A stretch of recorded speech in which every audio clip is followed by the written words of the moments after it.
Bienvenidos a esta nueva entrega de Cuba, Encuentro con la Memoria. Hoy vamos a conversar con el ex prisionero político Alfredo Mustelier Nuevo, un cubano ejemplar, un cubano que ha dedicado su vida a la lucha por la libertad y la democracia. Alfredo, ¿cómo fue que te involucraste en la política? Bueno, mi padre eran ricos, los Mustelier eran muy ricos en Manzanillo. Mi padre le dejó a mi abuela 120,000 pesos cubanos en el año 30, además que era contador, tenía negocio en una comercial como Walmart y tenía varios negocios. Cuando empezó la guerra, nos quemaron la comercial, los guardias de Batista nos quemaron la comercial, se llevaron ganado, mataron un hermano mío, le dieron un tiro en un tobillo, lo llenaron de tiros, 22 balazos le dieron a la orilla de un río, lo amarraron al capó de un jeep y lo pasearon como un trofeo por Manzanillo y después lo botaron en el cementerio. Entonces, ¿Y tú cómo te involucras en la política directamente? ¿Tú? Bien, cuando nos hacen todo eso, hay familiares míos que lo cogieron preso y le cayeron a golpe y no le quedó más remedio que alzarse, porque nos fueron arriba. Estando yo en la columna 1 en la Sierra Maestra, vi cómo funcionaba aquello y cómo había la cantidad de comunistas dentro de la revolución. O sea, Entonces, tú viste eso antes del triunfo. Antes del triunfo. Entonces, cuando yo veo eso dentro del triunfo, ya empezamos a discrepar. Y vi a Fidel, yo fui varias veces a la comandancia y lo vi allí. Fidel, yo lo veía como algo grande. Al final me di cuenta que era un demagogo, un miserable y un asesino, un tirano. Y entonces ya empecé a cambiar en el proceso revolucionario. Pero no te me adelantes todavía. Estás todavía alzado en las montañas. Ajá. Triunfa la revolución. ¿Qué haces cuando triunfa la revolución? Bien, vi algunos asesinatos en la Sierra Maestra que no me gustaron, ¿comprende? Como un guajiro allí que era arriero y lo asesinó el Che. Le hicieron juicio entre Raúl y Almejeira y los dejaron a suelto. Y el Che aló por una pistola y le dio un tiro en la cabeza y le dijo, ante la duda mata. Y fue el primer asesinato que yo vi de la revolución en la Sierra Maestra. Y entonces, después de eso, empecé a ver los comunistas dentro de la lucha en la tierra. Cuando ya empezamos en el 59, empezaron los fusilamientos. Eran 300 y pico de militares que fusilaron en el año 59, pero en total fusilaron 1,000 y pico, de los cuales la mayoría eran gente que no tenían que ver con el problema de Batista. Gente que los estaban fusilando simplemente porque se habían virado ya contra ellos. Yo, viendo eso, en el mismo 59, empecé a participar en una organización que se llamaba, o se llama, Juramentado del Ejército Rebelde. Allí conocí a Calicito, a un primer teniente, a otro mulato Menéndez, y entonces me involucré en el grupo del Ejército Rebelde, que era para justiciar a Fidel Castro por haber traicionado a la revolución y al pueblo de Cuba. ¿Y entonces, lograron hacerle algún acto en contra? Sí. ¿Qué hicieron? Cuéntanos. Entonces, la gente que pertenecía a los juramentados, tan pronto se enteraba, había una ley de 72 horas de fusilamiento y fusilaron cantidad de gente del Ejército Rebelde por pertenecer a esa organización.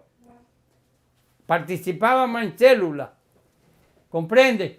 Y entonces yo dije, en vez de irme del ejército, como se fue mucha gente, que si tú te vas del ejército no tienes armas. Y lo cogieron preso después. Yo me quedé en el ejército y como me quedé en el ejército tenía las armas y estaba conspirando junto con mucha gente dentro del Ejército Rebelde.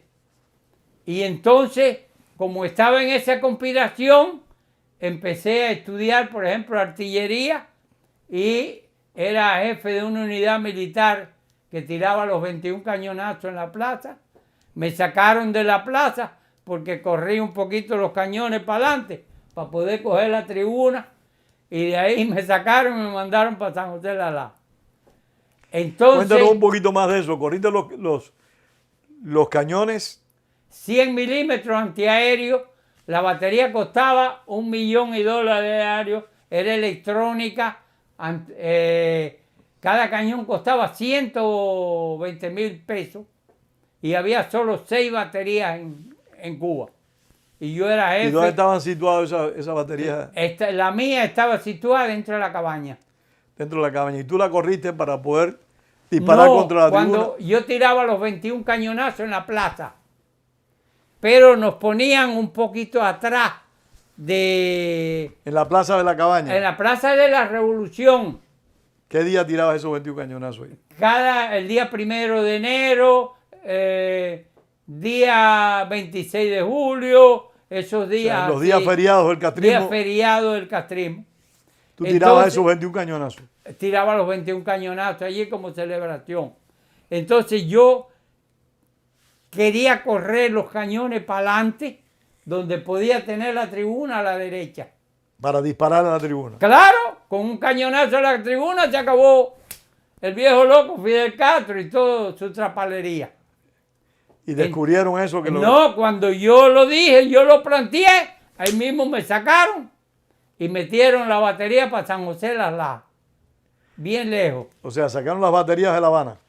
No, era una batería la que estaba mía, que tiraba los 21 cañones. En total había 6 baterías en la República. Ya. Y entonces no te cogieron preso ni nada, sino que te sacaron de ahí. No, porque no había prueba de lo que yo estaba haciendo. ¿En qué año fue esto? En el 64, 65. 65 creo que fue. 65 creo que fue. ¿Ya habían fusilado a tu hermano cuando esto? No, mi hermano lo fusilan en el 69, el 4 de diciembre del 69. ¿Tu hermano era militar también? Él estuvo en el servicio militar obligatorio y como estaba conspirando y armas y esto, lo cogieron y le echaron 10 años de condena ahí y lo mandaron para Boniato. En Boniato intentó una fuga con un grupo, lo detectaron y lo mandaron de Boniato para un lugar que le llaman el Mijial, una prisión que eran donde lo iba a poner, y él se fugó en esa parte, en el traslado ese se fugó.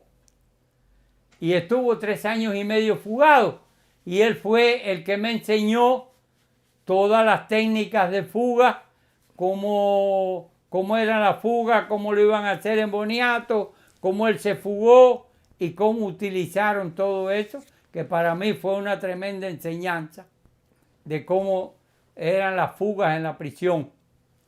Y entonces... Eso te lo dijo él antes de tú caer preso. Antes de yo caer preso, estábamos en la calle. Porque él cuando se fugó, se metió en una escuela becado en El Espino y tenía identificación falsa y estaba estudiando en El Espino y salía de pase los sábados y domingos. ¿Cómo se llamaba tu hermano?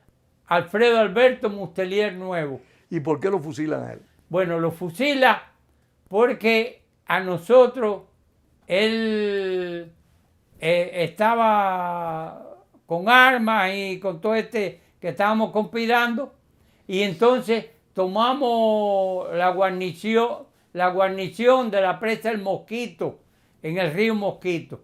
¿Dónde está ese río? Ahí en el Mariel, del Mariel a La Habana, ¿no? Entonces cuando tomamos aquello sin disparar un tiro, y nos llevamos las armas y todo lo que tenían allí, pero el jeep se atacó y no quiso arrancar.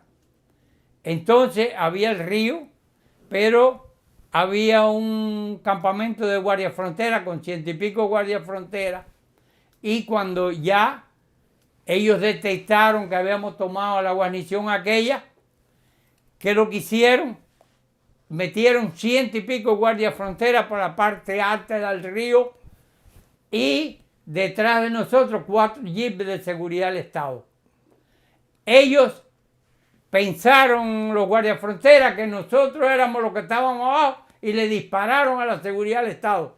Y la seguridad del Estado se fajó a los tiros con los guardias frontera.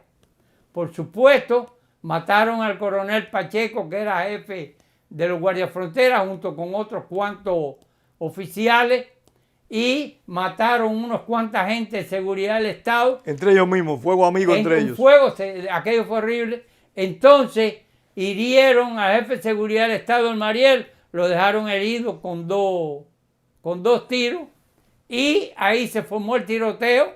Yo me llevé la gente por la orilla del río, a través de un farallón. ¿Cuántos eran ustedes? ¿Cuántos eran ustedes? 4. Eran 4. Sí, mi hermano que fusilaron, un sobrino mío, César Mustelier, que vive aquí en la Florida, tenía 17 años, y uno que murió, no en combate, murió fuera. ¿Tu hermano era menor que tú? Sí, tenía 22 años y yo tenía como 26. Entonces, allí nos fuimos, yo me llevé a la gente y dejamos fajado a esa gente, entre ellos, que aquello era una balacera, horrible, porque todos los guardias fronteras iban a jamonearse con 4. Y les salió 4 jeeps de seguridad del Estado y respondieron, acabaron con los jeeps y acabaron. 20 y pico muertos, yo me enteré, porque después, además de que ya me había llegado, yo conocí a uno de los que estaban en los guardias fronteras en la cabaña. Y entonces me contó cómo había sido todo aquello. La cantidad de muertos y heridos fue horrible. Entonces nosotros nos fuimos para La Habana, nos escondimos cerca de un parque que hay en la seguridad del Estado. La seguridad del Estado no nos Villamarista. Cerca de Villamarista. Cerca de Villamarista, un parque que hay ahí. Ahí al lado del parque nos escondimos. Entonces yo tuve que salir, y como eran muchachos jóvenes, empezaron a hacer cada uno lo que ellos querían. El hermano mío traía una metralleta con 5 peines, 20 tiros, 200 tiros por peine. Y yo le dije, el día que le des un tiro a un miliciano te tienes que morir ahí, fao. Así que evita tirar un tiro con esa metralleta. Así fue, se metió en los bajos de Fox andaba buscando identificación. Yo, ya, lo que tenemos arriba es el mundo, que es identificación. Estate tranquilo, escondido en un lugar. Pero salió y se metió en los bajos de Fox. En los bajos de Fox lo detectaron y cuando salió le fue arriba un carro que había allí y dentro del carro había un individuo, creo que se llamaba Alfredo López, un nombre de eso, que era administrador del restaurante Conejito y el hermano era teniente de la seguridad del Estado y el tipo tenía una pistola. Cuando el hermano mío se monta en el jeep, cuando Alfredo se monta en el jeep, le dice, dale. Y entonces el tipo le dice, no, yo no le voy a dar, y le ala por una pistola a mi hermano. Mi hermano ala por la metralleta y cuando él palanquea la pistola, el hermano mío le da 2 tiros en el pecho. El tipo sigue forcejeando y el hermano mío le tira y le da 2 tiros más a la cabeza. A partir de ahí, ¿te imaginas que lo que cayó arriba fue? ¿Ustedes estaban juntos en ese momento o estaban separados? Sí, andaba, no, yo no andaba con él. Habían roto ellos, eran muchachos muy jóvenes y rompieron el orden. Y entonces el hermano mío tuvo que salir de allí, ¿no? Logró irse después de la balacera que estaba lleno de aquellos gente de seguridad del Estado y él logró irse y se metió en una casa y detrás de él salió la seguridad del Estado. Esa casa era de unos familiares y había un capitán del ejército rebelde allí, de la familia, y llegó y le dijo, ¿quién pasó por ahí? Dice, uno de los Mustellier. Y le cayeron atrás, pero no lo pudieron coger. Él, habíamos quedado que en caso de problema nos veíamos en Manzanillo para preparar la salida por otro lado. Porque ya lo que teníamos arriba era un mundo. Entonces, él cogió el tren de Hershey y se fue para Manzanillo, pero él, yo no diría que era valiente, era más que valiente, ¿cómo se dice la palabra? Era temerario. Temerario. Él no le tenía valor a nada, a la muerte, no le interesaba. Entonces, yo le digo, eso te va a costar la vida.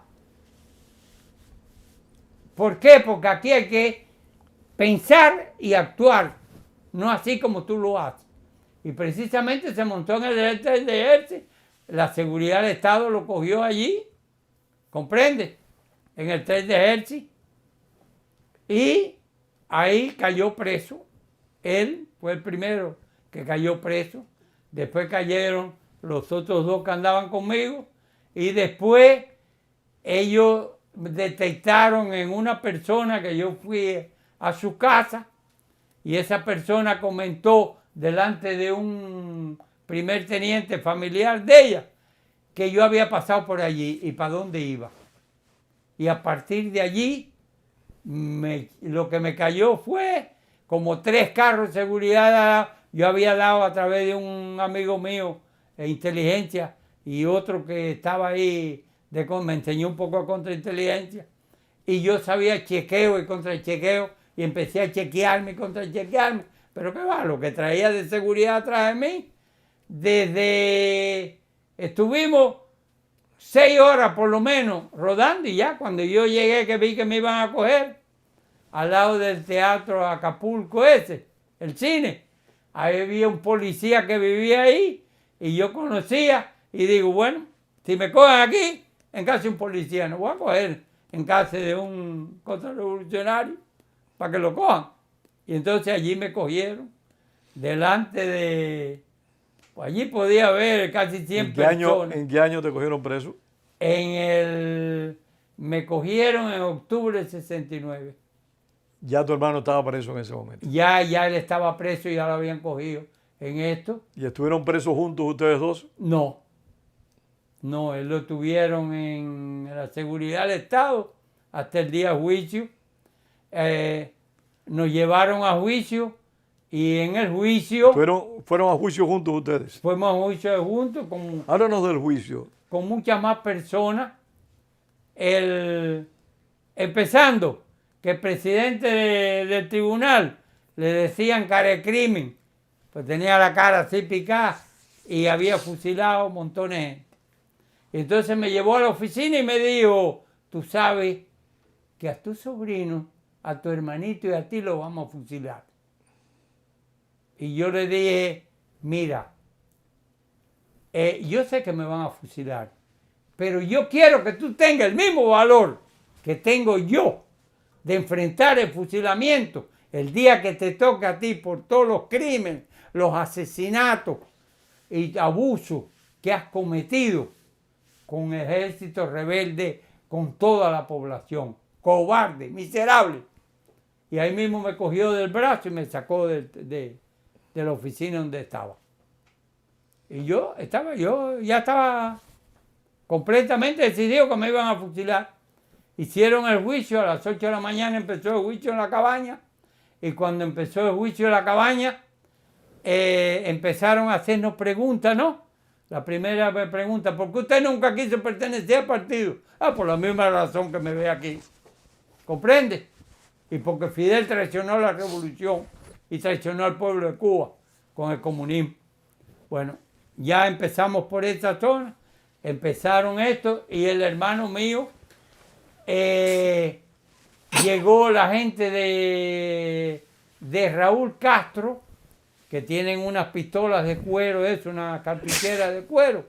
El hermano mío está como de aquí donde tú estás, y un pasillo, y él me mira qué es lo que pasa, y cuando yo veo a la gente de Raúl Castro, digo, oh, este pene es muerte para todo el mundo. Y entonces el hermano mío me hace así señas. Nosotros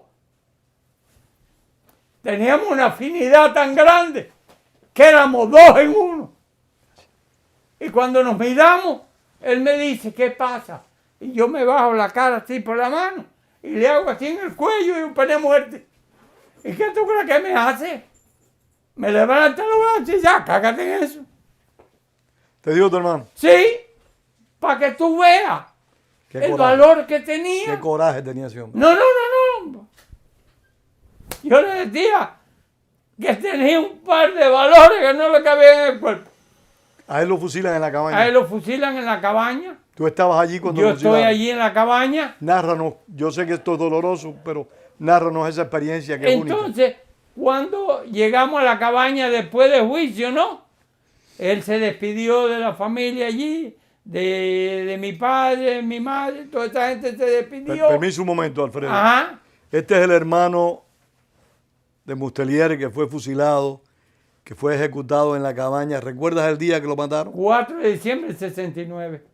El 4 de diciembre de 1969. Un héroe de la patria, hay que decirlo así. Alfredo, ¿y cómo fue esa experiencia cuando Entonces, cuando llegamos a la cabaña, allí ellos se despidieron, él se quedó con la familia. Cuando llegaron a la cabaña del tribunal? Ya cuando se terminó el tribunal. Y nosotros no nos sacaron y él se quedó con la familia allí despidiéndose. El juicio terminó a las 9:30 de la noche y lo fusilaron a las 10:45. No fue un asesinato, fue una venganza política y una cobardía tremenda. Entonces yo estaba allí esperando. No hubo ni las falsas apelaciones. Nada, fue simplemente una venganza del perverso Fidel Castro. Porque yo discutí con él en la Sierra Maestra un día, que estaba hablando de los Mustelier, y yo le salí al paso. Y no me lo perdonó nunca. A mí y a mi familia. Entonces, como dicen que era santero, san sin casa, en Cuba, ¿sabe cómo le dicen a la casa? Entonces, él era santero y me contó un babalao que esa era una ofrenda a Santa Bárbara por el día de Santa Bárbara. Y entonces yo me pregunté... que la muerte de tu hermano fue una ofrenda a Santa Bárbara. A Santa Bárbara. Y después yo me pregunté por qué a mí no me fusilaron. El problema es que ellos dicen que yo era agente de la CIA. ¿Por qué? Porque me ocuparon un par de claves de la CIA que me la había dado un agente de la CIA, que ya la CIA no usaba eso, y yo lo usaba con la gente que estaba conspirando conmigo. Y ellos, por ese par de claves y alguna otra cosa, dicen que yo era agente de la CIA. Sí, tenía amigos que trabajaban con la CIA, pero ellos tenían su trabajo, pero yo no. Yo le daba información como amigo a ellos, ellos me la daban a mí en la conspiración que yo estaba. Alfredo, retomamos el día ese 4 de diciembre del año 69. Bien. Entonces, lo fusilaron como a 20 pies de donde yo estaba, como de ahí a la puerta, ¿no? Cerca de mí, a 20 pies, lo fusilaron en la cabaña. Yo estuve esperando cuando lo fusilaron a él. Los disparos, el tiro de gracia, todo eso. Todo lo oí, mi madre y todo. Entonces, cuando a él le mandan preparar fuego, dice, abajo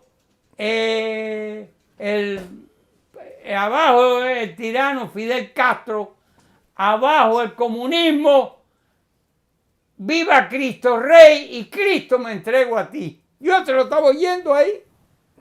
Y entonces yo no me sacaron, no, yo dije, bueno, después volví yo. Y entonces me tuvieron 45 días esperando noche a noche para fusilarme. En la capilla esa. En la capilla, ¿te imaginas? 45 días esperando noche a noche que te fusilen. Vaya, eso es criminal. Ante cualquier cosa. Y él, ya yo, a los 45 días se aparecieron con que yo tenía una condena de 25 años. Entonces, la vida en psicología, cuando uno pasa por un proceso, eso cambia totalmente. Entonces, ¿qué sucedió? Que cuando ya yo vi que no tenía, que no me habían esto, ¿por qué? Porque ellos no encontraron pólvora en mis manos, no encontraron cianuro, no encontraron nada, cloroformo para las postas que cogimos.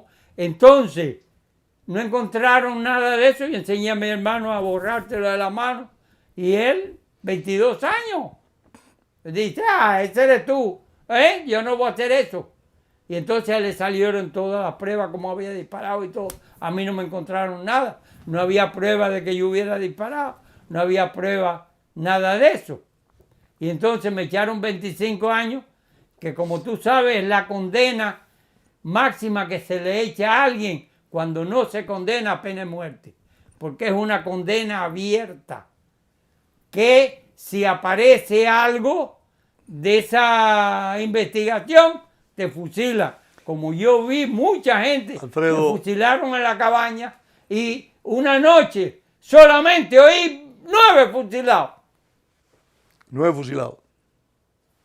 Alfredo, hay algo en tu presidio que te caracteriza. Y por lo que aprecio, procedes desde tu hermano, que en paz descanse. Tú fuiste uno de los hombres que más intentó fugarse en los diferentes presidios que estuvo. Bien. Háblenos de esas fugas tuyas, esa perseverancia tuya por fugarte. Bien. Un día estaba... ¿Para qué prisión te mandaron primero? Me mandaron para Boniato, pero yo quiero decirte por qué, lo que tuve que hacer para fugarme. Un día yo vi en el combinado una fuga donde estaba Andrés Bello, Serapio Bello, John Park, que a lo mejor tú lo conoces, anda por aquí, que la gente la hacía, que se fue en ese grupo que salió del combinado. Yo no me quise ir porque no confiaba, me pareció que aquello era un operativo, había gente que no confiaba. Bien, de ahí van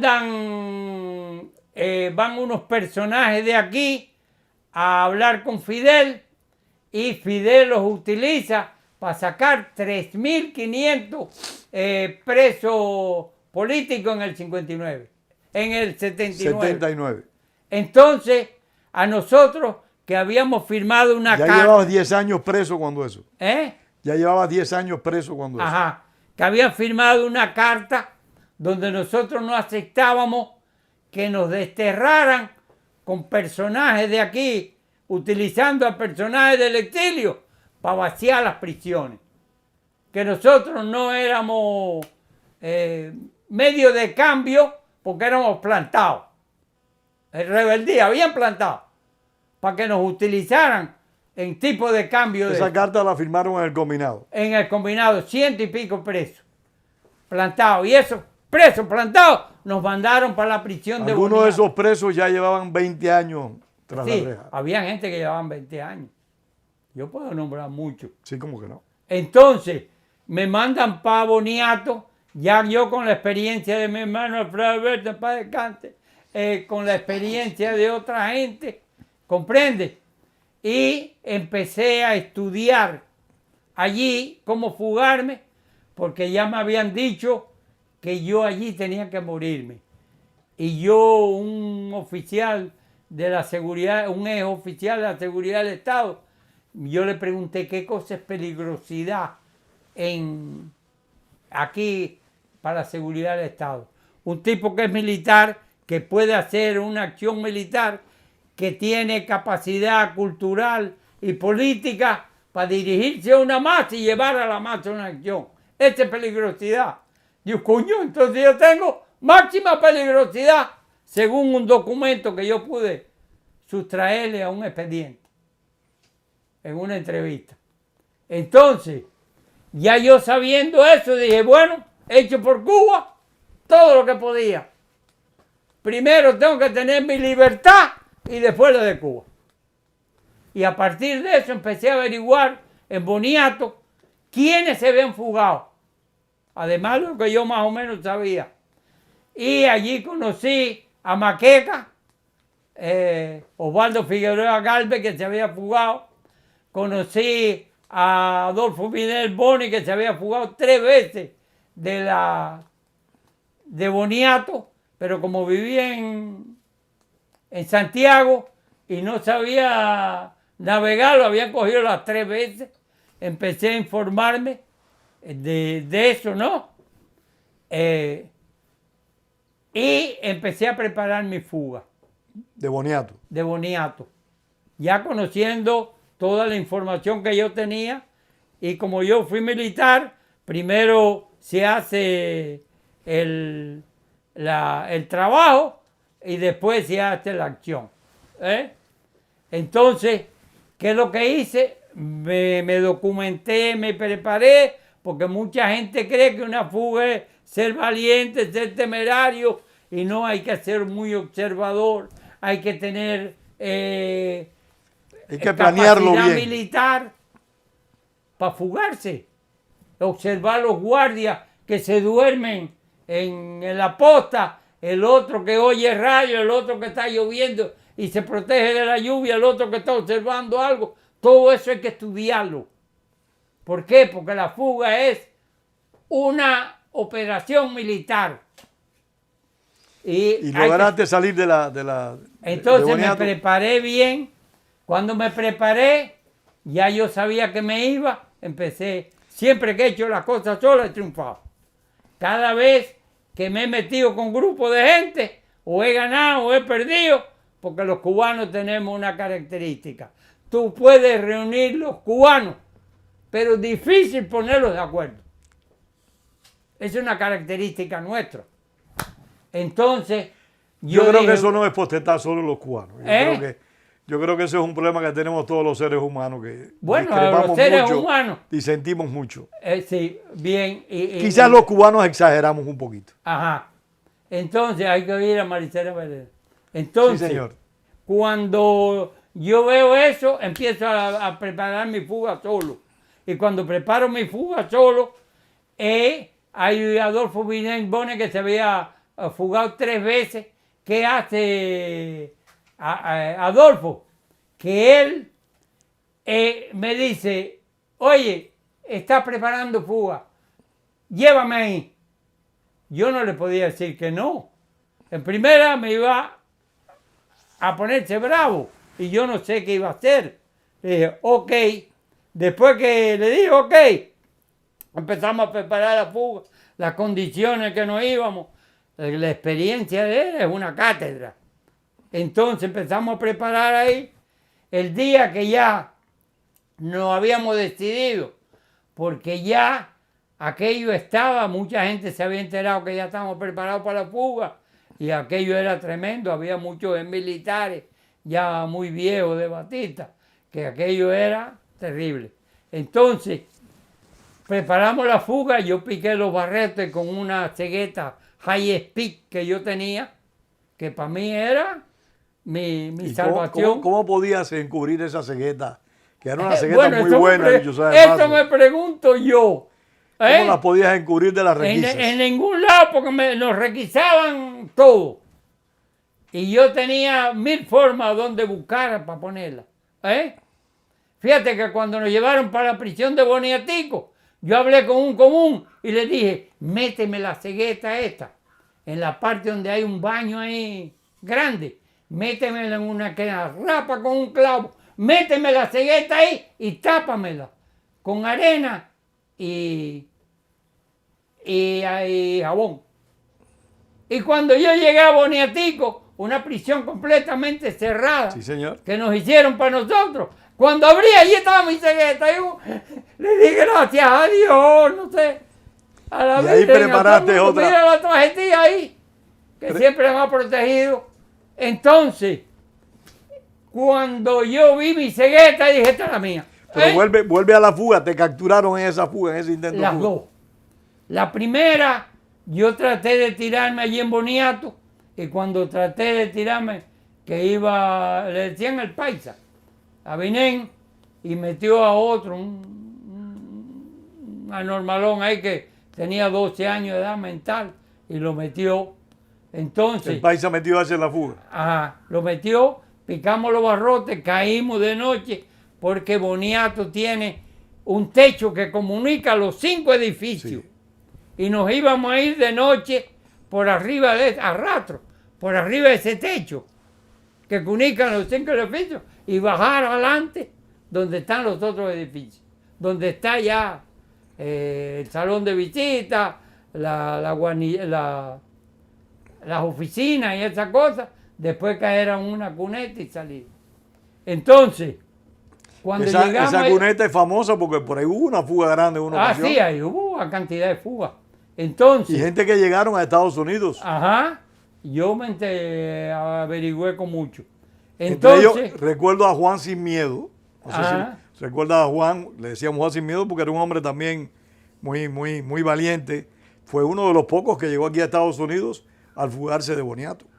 Bien, entonces, no, y mucha gente se fugaron de allí. Sí, mucha gente. Entonces, ya yo con el conocimiento de eso, y con los otros ¿Y qué pasó? dos, ¿Los capturaron ustedes cuando iban por el techo? Cuando picamos los barrotes y nos tiramos de noche abajo del piso de nosotros. ¿Quién tú crees que vivían? Los homosexuales y los locos.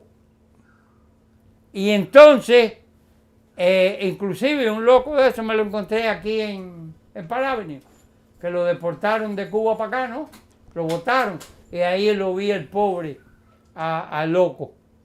Entonces, caemos ahí, cuando caemos, hay un homosexual que se llama La Pochi, y cuando La Pochi nos vio cayendo del segundo piso abajo, ¿qué es lo que hace?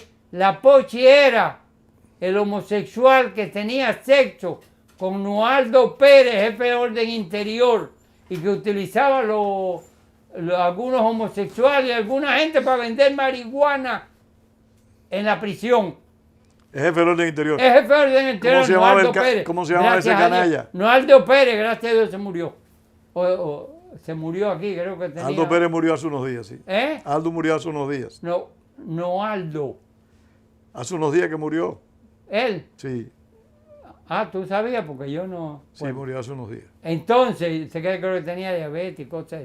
Entonces, Noaldo, yo, por supuesto, en una conversación con unos coroneles y generales, lo serví con bandeja de plata, que ustedes van a venir a hablar de moral, ni de nada aquí de nosotros. Cuando este tipo, jefe de orden interior, viene a templar con un homosexual aquí, que se llama La Pochi, y el jefe de toda esa gente se llama, está en Pinar del Río, ese señor Cauce. Cauce era el jefe de esa galera y llamó a los guardias y fue el que nos echó para adelante. Hoy vive en Puerto Rico. ¿Lo cogieron preso? No, yo no sé, cuando en el 80... A ustedes lo cogieron de nuevo ahí preso. Claro, otra vez preso y nos metieron para la celda, nos pidieron primero para la escalera de Boniato. La escalera de Boniato es una celda que es para los condenados a muerte. Había 4 o 5 condenados a muerte, entre ellos unos políticos que quemó almacenes y armas de los Ministerios Interiores, de la Seguridad del Estado, y por eso lo fusilaron. Ahora yo no recuerdo el nombre. Entonces, había varios y nos metieron allí, en una celda que cabíamos 2 personas, acostados uno al lado de otro. Y entonces nos pusieron desnudos en pelota, con las esposas así en redondo. Veníamos para dormir, eran 2 personas acostados y la otra persona... Ahí estuviste con Amado Rodríguez. Sí, Amado Rodríguez estuvo allá. Y ya falleció también. Ah, bien. Entonces, no estaba en la fuga mía, pero estaba en Boniato. Entonces, ¿qué sucedió? Que tenía uno que dormía cloquillado arriba prácticamente de los otros, para que 2 durmieran. Y así nos tornamos. Había unos presos... Perdón un momentico, Mustelier, para decirle a quienes están viendo esta entrevista que ese testimonio tú lo relataste en un documental del Instituto de la Memoria Histórica Cubana contra el Totalitarismo titulado Los Sin Derechos. Lo relataste ahí tú y Amado Rodríguez, que tuvieron esa experiencia dolorosa de estar encerrado en esos cubículos horrendos. Continúa, por favor. Entonces, cuando nos metieron para la escalera de Boniato y cuando estábamos allí esposados desnudos en un estrecho grande donde había una taza turca de esas llena de cefecales y de orina porque no había ni agua, y entonces ahí yo le pedía a un preso, digo, dame un alambrito, dame un imperdible de eso de criandera, busquen eso, pues estábamos desnudos. Y entonces un preso que lo fusilaron, se llamaba Cánova, me dice, Mute, yo tengo político, me dijo, mira, tengo esto. Y me mandó un alfiler de criandera, yo abrí las esposas, nos quitamos las esposas, las tiramos ahí en la taza turca, nos orinamos arriba de ellas, y aquello era una bola de última, y después vino Noaldo con un primer teniente que se llamaba Fabá, un mayor González, y cuando nos vieron, abrieron la puerta, el trofeo, para enseñarle al mayor de no sé dónde, el Ministerio Interior, dónde estábamos. Y cuando nos vieron, trae cadena, no Aldo, traigan cadenas y candados, que los vamos a amarrar ahora mismo.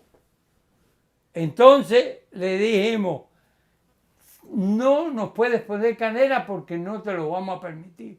Para ponernos aquí hay que fajarse y tienes que matarnos, cobarde, miserable, que esto no lo hacen ni los peores esbirros.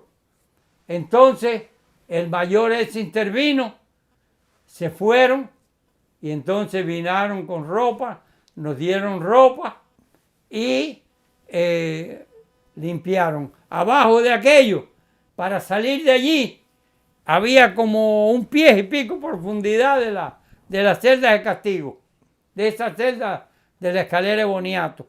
Y entonces daba más de 1 pie de suciedad, de fecales, de todo lo que había ahí, para poder salir a una puerta que había allí. Había que limpiarse los pies y todo eso. Entonces, cuando estuvimos ahí, nos sacaron para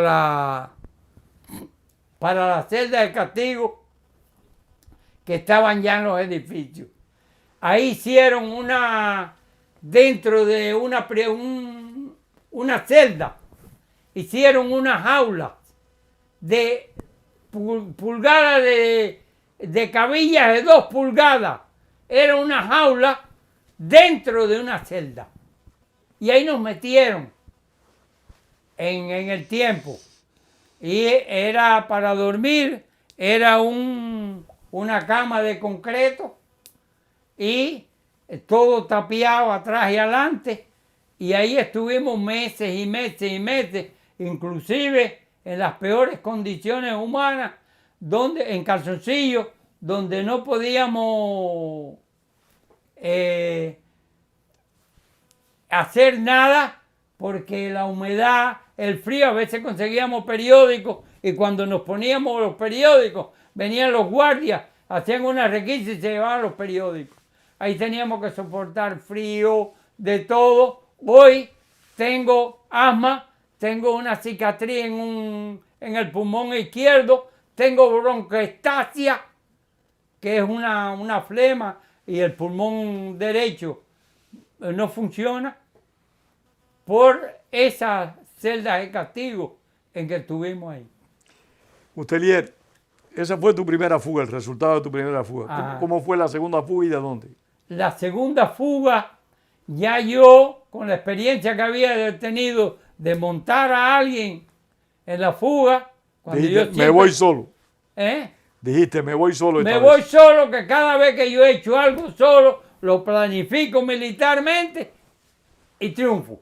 Muy pocas veces pierdo. Entonces dije, voy solo. Observé toda la Boniato, todo eso, y me pusieron para un lado donde había un patio. No era el patio donde iban los presos, era porque había un botiquín allí, y allí llevaban a los presos para no sacarlo ahí de Boniatico. Mira, y lo puedes tirar por mapa, puedes sacar a Boniatico. Entonces, estaba ahí en Boniatico y ahí estaba la... Boniatico estaba cerca de Boniato. No, dentro de Boniato. Dentro de Boniato. Era un edificio que le habían cortado, le habían incomunicado la mitad de esas 2 salas y había un muro de 7 metros de altura y arriba de eso había alambrones, cabillas. Y totalmente aislado. Y esto, fíjate que vinieron unos coroneles allí y mayores y eso. Lo dijeron prácticamente cerca donde yo estaba viéndolo. Y dice, imposible, de aquí no se fuga nadie. Y yo lo que me eché a reír, digo, bueno, vamos a ver. Entonces esa gente vinieron, yo preparé mi plan militarmente como una acción. Estábamos en calzoncillo y yo cogí y observé toda la guarnición, todo como era. Ese día yo, con la cegueta high speed que tenía, que logré meterla ahí, trocé los barrotes aquellos, estaban repartiendo la comida, porque había cámaras de televisión dentro, en los 2 pisos y en la afuera. ¿De qué año estamos hablando, Mustelier? ¿De qué año estamos hablando más o menos? Estamos hablando... Dime tú, ahora me cogiste. Pues nos llevaron para... nosotros fuimos para allá en el 79, tuvimos 8 años y medio en la tapada de Boniato. Así que saca cuenta más o menos. En el 80 y pico. 80 y pico. En los 80. Sí, yo no, fue más del 80. Entonces, yo cogí, preparé, piqué aquello con mi cegueta, salí afuera con un short de enguatada negro y lo otro porque los guardias estaban ocupados dando la comida arriba y abajo y esa fue la oportunidad mía de irme. ¿Saliste de allí, de Boniatico? De Boniatico. Entonces, ¿y a dónde fuiste cuando saliste de Boniatico? No, caí al lado y los presos, Martín Pérez, ¿cómo se llama? Márquez Trillo, una pila de presos asomaban a la red así, mirando la fuga mía. como si fuera una película. Te estaba fugando de día. Sí, todo el mundo mirándome. Entonces, hasta un chivato que se llama, le dicen Repello, se llama Gilberto Prat, que había sido chivato cuando Batiste, estaba preso ahí. Ese me echó para adelante. Ahí te cogieron preso otra vez. Ahí te agarraron otra vez. No, pero me agarraron ya después que yo me fugué. Ya ¿Saliste de la cárcel? Sí, de ahí, espérate, ahí rompí todo, me puse la ropa de un guardia que se llamaba Cachirulo, que limpiaba allí con una peste a grajo y a sudor horrible. Tuve que ponerme aquello, bajé 22 libras a poner la ropa de él. ¿Comprende? Porque yo no me cabía. Entonces fui allí al botiquín. Mientras los guardias estaban entretenidos eso, yo subí al techo y con la cegueta había una cabilla que no llegaba. Cuando llegaba no había más ahí en la pared. Piqué por arriba, alé la cabilla, la rompí, piqué el alambrón, piqué la cerca, pile esa que había, saqué un alambre y cuando saqué, el alambre me cerraba la cintura y no me quería pagar. Y todos los presos mirándome. Figúrate, para ellos era aquello horrible. Hasta que logré salir afuera, salí al techo de eso, subí al techo de la prisión. Arriba de la prisión me encontré los rollos de cable, de teléfono, donde todas las celdas estaban completamente alambradas con micrófonos. Ya nosotros sospechábamos eso porque ya lo habíamos visto, pero yo la vi personalmente ahí. Bajé, miré todo allí, bajé por la escalera. Antes de bajar por la escalera, bajé la calle, el guardia me vio vestido de miliciano, que estaba del lado allá del cordón, ni me miró. Yo bajé la carretera porque yo aprendí que en la fuga uno tiene que saberse el nombre de uno o dos guardias que son muy queridos. Como ya me había dicho un militar, un oficial, que la orden que había que si me cogían fuera de mi celda, me aplicaran ley de fuga. Entonces, cuando yo, sabiendo eso, averigué el nombre de dos guardias allí que fueran conocidos, por si me iban a aplicar fuera de fuga, decirle, fulano de tal, él no le va a tirar a un compañero, ¿comprende? Y entonces yo bajé por ahí por la carretera, me puse una venda como que salía del hospital y entré por ya fuera de los 5 edificios, ya fuera de la prisión cerrada. Entonces cogí por ahí por el pasillo. Cuando llegué, que es lo que dice un auxiliar de los guardias que me vio, que el que me denunció, dice que yo miré a los dos lados del pasillo. Yo pasé, brinqué me metí en donde es el baño de las mujeres y había un muro. Después que brincara el muro ya estaba en la zanja. Y por esa zanja podía salir a la carretera de Boniato y llegar a Boniato. Y en Boniato, yo viví 2 años en Boniato, en Santiago de Cuba. Me conocía a Santiago de Cuba. Había un pescador allí que tenía su lancha y todo. Y entonces me dijo, te espero. Yo sé que tú te fugas. Ya había cuadrado con el pescador. Ya, para que él sacara, como él ya había estudiado en la Academia Naval, él sabía que yo sabía navegación, me dijo, nos vamos. Y entonces, ahí fue donde el auxiliar de policía me echa para adelante. Y cuando cogieron allí... ¿Y por qué te denunció? ¿Sospechó que...? Porque yo miré a los dos lados del pasillo. Tú no entras a un pasillo caminando, sabiendo si viene una carretilla o algo de eso por ahí. Y era tarde en la edad, eran como las 7 de la noche. Y cuando yo hice así, miré, eso le llamó la atención al tipo. Dios, qué casualidad. Que no, la cosa, eso es de Dios. Yo siempre pienso que podían haberme matado al final, ¿no? Y que por algo Diosito me quería vivo. pienso yo. Y entonces allí me llevaron con el director y trajeron la gente del Ministerio del Interior, trajeron ahí y de toda esa gente me hicieron tremendo interrogatorio. Es que esto no es fácil de hablar. Me imagino que no. No, vaya. Vaya, es eso mismo.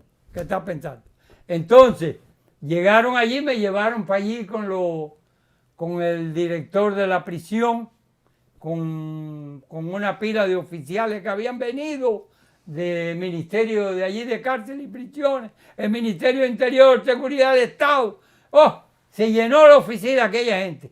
Y yo me despaché con la cuchara gorda, porque querían sonar a los guardias que estaban vigilando allí, que eran de la contrainteligencia, Seguridad del Estado y guarnición. Y yo le dije, ellos no tienen nada que ver. Y entonces el capitán jefe de allí, de Boniato, hizo así, atendió no sé qué cosa. Y yo me paré y le dejé la silla vacía, le dije a los oficiales que estaban ahí. Y me paré, y cuando me paré, el tipo se quedó sin nadie. Y por poco se para la silla porque ya yo no estaba sentado allí. Y le digo, tú ves que lo mismo que me le fugué a esos guardias. Yo fui militar, sé lo que es el castigo que le venía. Esos guardias no tienen ninguna culpa. Se les fugué a ti. ¿Cómo me voy a fugar? Ya yo sé que estoy en candela. Entonces, ¿cómo no me voy a fugar a ti? Y entonces ya tú sabes, el tipo fue y de ahí me mandaron para la Seguridad del Estado, que se llama Versalles en esto. Me sacaron un día al patio. ¿Y qué tú crees que me encontraron? Colgado de las cabillas aquellas. Tratando de fugarte también de la Seguridad del Estado. Y el tipo que estaba cuidándome en Seguridad del Estado me dijo, ¿qué? ¿Están duras las cabillas? Y de ahí me tiraron para Boniato otra vez. Ya yo allí me despaché. Dije quién era Fidel Castro, lo que había hecho en la tierra, lo que había dicho que la revolución era más verde que la paz. Aquella gente se reunían ahí a oírme y después ya no querían ni darme comida. ¿Cuántos años estuviste preso, Mustelier? 20 años y 5 meses. 20 años y 5 meses. Después, ya cuando terminó todo ese proceso, nos llevaron para La Habana y me dijeron, así mismo con estas palabras, me dijeron, tú no tienes libertad. Te vas a morir aquí, el mayor Manolito, como varios oficiales, te vas a morir aquí con estas palabras y te vas a cagar en el coño de tu madre. Yo le dije, ok, el día 27 de octubre yo cumplo mi condena. Los 20 años, por las leyes de ustedes, la ley 441, yo tengo mi libertad. Si ustedes a las 6 de la tarde no me han puesto en libertad, yo estoy en huelga de hambre y de sed. Si a las 3 días de yo estar en huelga de hambre, ustedes no me han puesto en libertad, estoy en huelga de sed. Y no hay arreglo.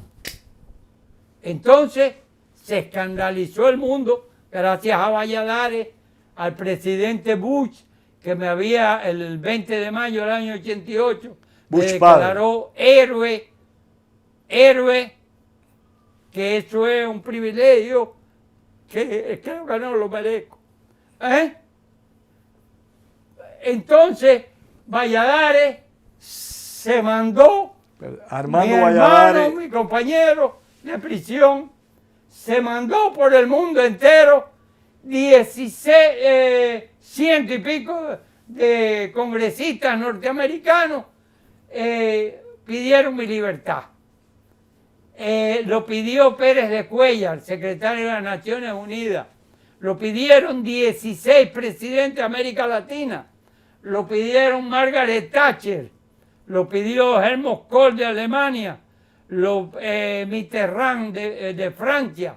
Lo pidió la Cruz Roja Internacional. Lo pidió la Liga contra la Tortura. ¿Y cuántos días estuviste en huelga de hambre? Valladares, ¿Cuántos días estuviste en huelga? 105 días en huelga de hambre y 10 días y 16 horas sin tomar agua. cuando me llevaron para el hospital militar, me amarraron porque yo no aceptaba asistencia médica. Y un día empezaron a ponerme y me dejaron una mano suela y había un pomo de sangre allí. Y cuando lo metí contra la pared, al reguero de sangre allí fue horrible la gritería y el escándalo que se formó. Y dicen, no lo pueden soltar. Entonces toda esa gente ahí en la huelga de hambre empezaron a mandarle cartas a Fidel Castro pidiendo mi libertad. Entonces había un médico que yo lo conocí en el año 60, se llamaba Fidel Elizástegui y era jefe de medicina interna. Además, jefe de medicina interna del hospital. Y cuando estaba allí, ¿no? Dicen, por lo que este hombre tiene, si hubiera muerto cualquier ser humano 3 veces. Tiene septicemia, cirrosis hepática en el hígado. Me inocularon un virus que se llama Zucker, que es de la diabetes, que es la que tengo todavía. Vaya, 5 enfermedades me inocularon. Y esas 5 enfermedades, ya era para que yo me fuera completo, ¿no? Y un día viene, yo los oigo hablando, y viene un capitán que se llamaba Andrés, que era el que atendía a Menoyo, Obermato, a toda esta gente de nivel, ¿no? Y entonces le dice un teniente que hay allí, él se ha pasado la noche como una rana toro, haciendo Yo hago yoga y esa es una vibración que se hace en yoga. Y entonces viene Andrés y dice, cuando él oye, le dice el guardia, se ha metido la noche como una rana toro. Dice él, este HP hace yoga. A partir de ahí empezaron a cambiar las condiciones conmigo. Tuve que negociar. Así nosotros no podemos ponerte con la... Caruca estaba conmigo ahí. Tengo que agradecerle infinitamente eso. Con una doctora que me iba a ver desde que estaba en las tapiadas del combinado de leche que le decían la capilla de la muerte, el rectángulo de la muerte. Entonces, ellos se dieron cuenta y dice, este hombre tiene la voluntad de hierro con el yoga. Aquí no hay nada que hacer. Entonces empezaron a negociar conmigo y cuando empezaron a negociar, yo dije, ok, yo voy a poner a mi abogado, que era el abogado Bacallao, que era de los derechos humanos. Desde la prisión yo con Bofill pertenecía al Comité por los Derechos Humanos, era miembro de honor del Comité por los Derechos Humanos. Ricardo Bofill Pagé. Se portó conmigo de maravilla. Se portó muy bien ese hombre siempre. Vaya, yo le doy gracias y le pido a Dios por él. Entonces, la Comisión de Derechos Humanos, a la cual yo pertenecía, de todos los presos plantados, pertenecíamos 5. Guín, comandante Ramón Guín. Rivas Porta, Guillermo Rivas Porta, Ernesto Díaz Rodríguez, éramos 5. Los únicos que aceptamos a esta gente. No, esa gente no, y no, oye, son los que están haciendo. Y le van a dar el palo a los comunistas porque ellos no saben luchar contra un comité de derechos humanos. Ellos saben luchar con las armas. Y entonces, vaya Bacallao, que era el de la Comisión de Derechos Humanos, legal, presentó mi caso y lo dejaron que fuera a verme al rectángulo de la muerte en el combinado con Caruca, con la doctora Caruca. Entonces, ¿cuál es el apellido de Caruca? Dilo, por favor. El apellido bueno, de la señora... es Mustelier. Mustelier. Sí, ahora se llama Mustelier. Ella tenía otro apellido. Entonces, ¿qué sucedió? Que esto me emociona. Entonces, Bacallao allí presenta todo eso y es cuando oigo a Andrés dice, este HP, pero con todas las palabras, dice, hace yoga, tiene la voluntad de hierro. Entonces empezaron a negociar conmigo para que yo no podían ponerme así en la calle. Caruca me chequeaba y empezamos a que yo iba a tomar líquido, ¿comprende? Y querían desamarrarme, yo le dije que no. Empezamos a tomar líquido, porque yo los conozco. Entonces, cuando empezamos a tomar líquido, dijeron, vamos a darte un caldito, ok, un caldito, pero hasta ahí. Cuando yo me recupere, mi libertad. No, pero así no te ponemos, así hay que ponerme en la calle, porque yo no voy a comer. Bueno, hasta que por fin negociamos, me trajeron un documento y todas esas cosas, ¿no? Un documento inclusive del ministro, un general que era ministro de, ¿cómo se llama? Leyes. Y te pusieron libertad y te quedaste en Cuba. Entonces, ¿o saliste de Cuba? Me dieron eso, no, me dejaron 1 año en Cuba, porque no querían dejar a la doctora Caruca salir, porque ella era médico. ¿Qué tú crees que hice? ¿Otra huelga? No, me metí en el comité central, allí en la raspadura. Llegué y entré allí. Cuando entré allí, porque no la dejaban salir a ella, digo, yo conocí a Chomi, que era el médico ayudante Fidel, yo lo conocí, y a la secretaria. Entré allí, cuando llegué a la posta, allí a la raspadura, que es el comité central, y llegó y me dijo, ejército rebelde. Como yo sé cómo ellos funcionan, digo, ejército rebelde. Y me dijo, ok, entré, y cuando entré, lo que me cayó arriba fue, allí vino el jefe, el capitán jefe de oficial de guardia allí y todo esto, y me dijo, usted no puede estar aquí. Y me dijo, yo sí puedo estar aquí, que fui teniente del ejército rebelde, que no puedo estar entonces, que miliciano, con grado de capitán. No, pero aquí sí puedo estar. ¿Tú sabes por qué? Porque ahí afuera está la prensa internacional esperando que ustedes me saquen a golpe y a patado fundillo como ustedes lo hacen. Para que me saquen, que ahí está la prensa internacional. Para que tú veas que te voy a volver famoso. Y ahí mismo tiraron las cosas y esperaron ahí. Yo dije, aquí te va a formar. Lo único que más te falta es machaca Fidel aquí. Entonces, cuando hago así, salió Sonia, muy llena de una burguesona llena de prendas y de todo eso. Y cuando salió me dice, digo, ay, ¿cómo estás, Sonia? Saludos. Y me dice, ay, saludos, Mustelier. Ya le habían dicho hasta quién era yo y todo, y ella sabía. Y me dice, saludos, Mustelier. Digo, algo así, le digo, mira, tengo una carta para Chomi. Y se le tiró al capitán y toda aquella gente. Le digo, usted se llama Chomi. Pile descarado. Entonces le di la carta a ella. Ella subió. Yo me fui.